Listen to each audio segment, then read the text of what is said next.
మీరు ఒకటి నోటీస్ చేశారా? సరిగ్గా మీ లైఫ్ ట్రాక్ మీద పడుతుంది అనుకుంటున్న టైంలోనే కొన్ని డిజాస్టర్లు జరుగుతాయి. హెల్త్ పాడైపోతుంది, ఫ్యామిలీ మెంబర్స్ తో గొడవ అవుతుంది, ఏదో ఒక పెద్ద ప్రాబ్లం వస్తుంది. గమనించారా? ఇది ఎందుకు జరుగుతుందో చెప్తాను. ప్రాబ్లమ్స్ అనేవి నార్మల్ గా ఎప్పుడు వస్తూనే ఉంటాయి, కానీ మనకు సక్సెస్ వచ్చినప్పుడు ఒక ప్రాబ్లం వచ్చిందంటే దాన్ని మనం దీన్ని కనెక్ట్ చేసేస్తాం. సక్సెస్ వచ్చినప్పుడు వచ్చిన ఆ ప్రాబ్లం ఏదైతే ఉంటుందో అది చాలా పెద్దదిగా కనిపిస్తుంది. ఎందుకంటే దీని నుంచి మనల్ని దూరం చేయడానికి ఒక పెద్ద రాక్షసు వచ్చింది అన్నట్టు అది కనిపిస్తుంది.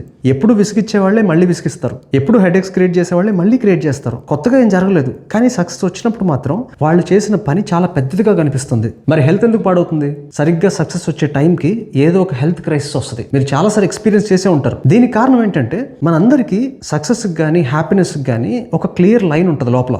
ఆ లైన్ దాటి మనం ఎప్పుడైనా పైకి వెళ్తే మన బ్రెయిన్ దాన్ని తీసుకోలేదు. మళ్ళీ మనల్ని యథాస్థానానికి తీసుకురావడానికి ఏదో ఒక షాక్ ఇస్తుంది. అది హెల్త్ క్రైసిస్ రూపంలో అవ్వచ్చు, లేకపోతే పక్కన వాళ్ళు చేసే పని చూసి మనం అవసరమైన దానికంటే ఎక్కువ రియాక్ట్ అవడం అవ్వచ్చు. అండ్ ఇంకా రిడిక్యులస్ గా ఎప్పుడైనా మీరు ఒక వెకేషన్కి వెళ్ళి పిచ్చిగా ఎంజాయ్ చేశారనుకోండి, అంత హ్యాపీనెస్ అంటే ఎప్పటికంటే కొంచెం ఎక్కువ హ్యాపీనెస్ కనుక మీరు ఎక్స్పీరియన్స్ చేస్తే వెంటనే పాత విషయాలు తవ్వి ఏడుద్దాం అనిపిస్తుంది. అంటే అంత హ్యాపీ అకేషన్, అంత మంచి మూడ్ లో ఉన్నప్పుడు కూడా పాత విషయాలు తవ్వుకొని ఏడుస్తూ ఉంటారు. ఎందుకంటే మళ్ళీ మనం ఆ డిఫాల్ట్ పాయింట్కి వచ్చేసేయాలి. ఇక్కడ ఉండాల్సిన మన హ్యాపీనెస్ లెవెల్ ఇక్కడికి వెళ్ళింది. అమ్మో అలా వెళ్తే అలా మనం ఎప్పుడు ఏడుస్తూ ఉండాలి. సో మనం ఏం చేస్తాం? పాత విషయాలని తవ్వుకొని దాని గురించి అంత హ్యాపీ మూడ్లో ఉన్నప్పుడు, అంత ఖరీదైన వెకేషన్లో ఉన్నప్పుడే వాటి గురించి బ్రింగప్ చేసి తవ్వుకొని ఏడుద్దాం అనిపిస్తుంది. ఇక్కడ జరుగుతుంది ఏంటంటే మన బ్రెయిన్ మనల్ని మళ్ళీ యథాస్థానానికి తీసుకురావాలని చూస్తుంది.